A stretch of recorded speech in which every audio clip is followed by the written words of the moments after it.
হাতে যখন সময় খুব কম থাকবে আর তৈরি করতে ইচ্ছে করবে এই ধরনের তেল ছাড়া ছাড়া মশালাওয়ালা চিকেন গ্রেভি, তখন কিন্তু তোমরা এই রেসিপিটি ট্রাই করে নিতেই পারো।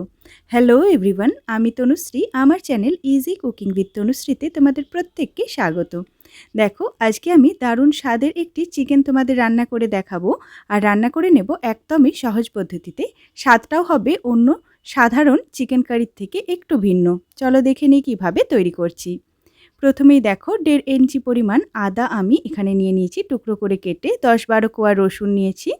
নিয়ে নিচ্ছি 7 থেকে 8টা গোটা কাজু। তার সাথে 3টে পেঁয়াজকে আমি জাস্ট হাফ করে কেটে নিয়েছি। আর দিয়ে দেবো এখানে পরিমাণ মতো কাঁচা লঙ্কা, তোমরা নিজেদের স্বাদ অনুযায়ী দিতে পারো।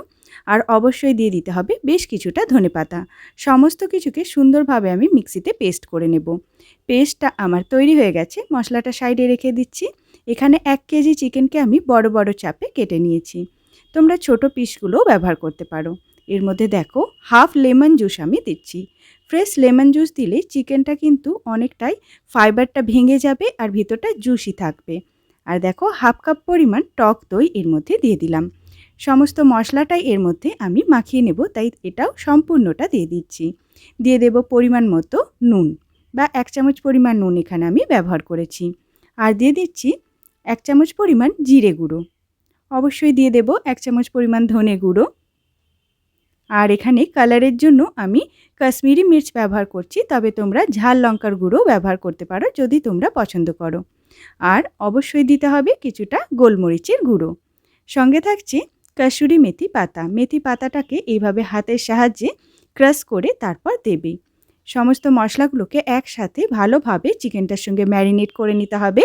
ম্যারিনেটটা করার সময় একটু চেপে চেপে এইভাবে বসিয়ে রেখে তারপর 30 মিনিট থেকে 1 ঘন্টা অবশ্যই ম্যারিনেশনটাকে রেস্টে রেখে দেবেন। চিকেনটা ম্যারিনেট হয়ে গেলে কড়াইয়ে সাদা তেল গরম করে নিচ্ছি। 3 চামচ আমি এখানে সাদা তেল ব্যবহার করেছি। এর মধ্যে দেখো রেগুলার গরম মশলা, তার সাথে শাহি জিরে আর নিয়েছি স্টোন ফ্লাওয়ার। আমার কাছে ছিল তাই ব্যবহার করছি, তোমরা এটা নাও দিতে পারো। বা নর্মাল শুধু গরম মশলা ব্যবহার করেও তোমরা ফোড়নটা দিতে পারো। গরম মশলাটা দেওয়ার সময় শুধু খেয়াল রাখতে হবে তেলটা যেন খুব গরম না হয়, তাহলে গরম মশলাটা পুড়ে যেতে পারে। ফোড়নটা একবার যখন ভাজা হয়ে যাবে, এখানে ম্যারিনেট করা চিকেনটা দিয়ে দেব। এই রান্নাটা করতে কিন্তু আমাদের সময়ের অনেকটাই সাশ্রয় হয়। জাস্ট একবার ম্যারিনেট করে যদি সাইডে রেখে নিই, তাহলে কিন্তু আর আমাদের খুব বেশি কাটাকাটি বাটাবাটি বা মশলা কষানোর ব্যাপারটা করতে হয় না, আর খুব সহজে রান্নাটা হয়ে যায়।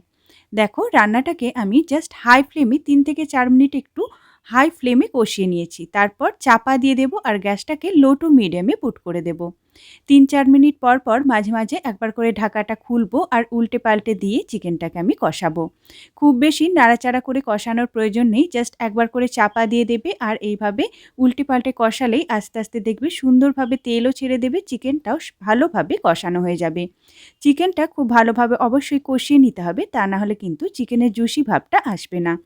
আমি মোটামুটি 3 থেকে 4 বার এইভাবে ঢাকা খুলে খুলে নাড়াচাড়া করে নিয়েছি, আবার চাপা দিয়ে দিয়ে আবার এইভাবেই কষিয়েছি। সমস্তটা যখন আমার কষানো হয়ে যাবে তখন দেখবো আস্তে আস্তে এইভাবে তেল ছেড়ে দিচ্ছে।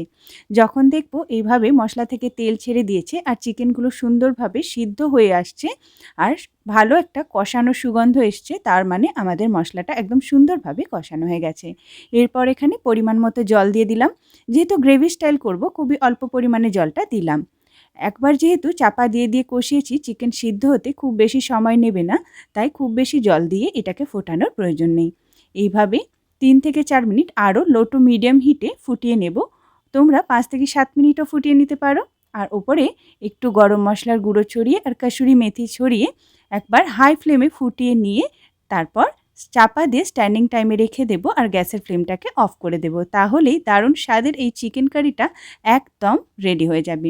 তোমরা একবার অবশ্যই চিকেন এইভাবে রান্না করে দেখো, খেতে হবে অসাধারণ।